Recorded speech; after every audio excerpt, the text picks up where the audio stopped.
right now cannot function for 24 hours. Without cobalt, roughly 3/4 of the world's supply comes from the Congo, and it's mined in conditions that are like the colonial times, where the people of Africa are reduced to brute labor. Their lives are not valued, their labor is not valued, their humanity is not valued, and that's the reality that exists at the bottom of cobalt supply chains. Consumer-facing tech and EV companies will have you believe that all of their cobalt supply in their batteries for their gadgets and cars comes only from these industrial mines. Industrial means what it sounds like. Heavy machinery, excavators digging and gouging at the earth. What's happened there is not sustainable at all in terms of industrial activity. Millions of trees clear-cut, massive destruction and contamination of the environment. Now, alongside that, and the reality is, inside of these industrial operations, there are hundreds of thousands of people, including tens of thousands of children, who dig by hand. Now, the quaint term given to them is artisanal mining, and that makes you think that they're walking around baking bread or doing work in pleasing conditions, but nothing could be further from the truth.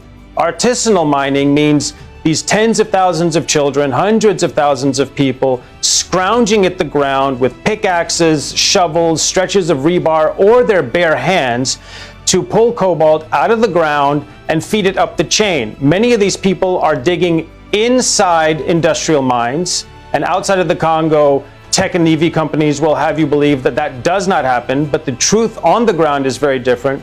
They also dig all around the countryside because cobalt is everywhere. There are more reserves of cobalt in that part of the Congo than the rest of the planet combined. So the local population has been displaced by enormous mining operations.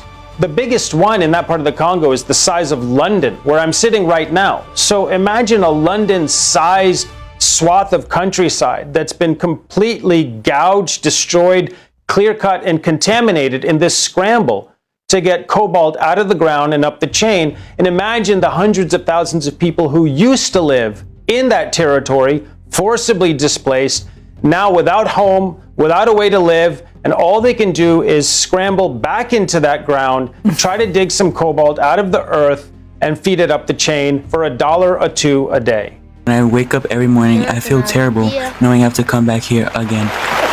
When I'm working here, I'm suffering. My mother, she's already dead, and I have to work all day and my head hurts me. If I am lucky, I make some money and I buy food for the kids. But if I don't, they go to sleep hungry.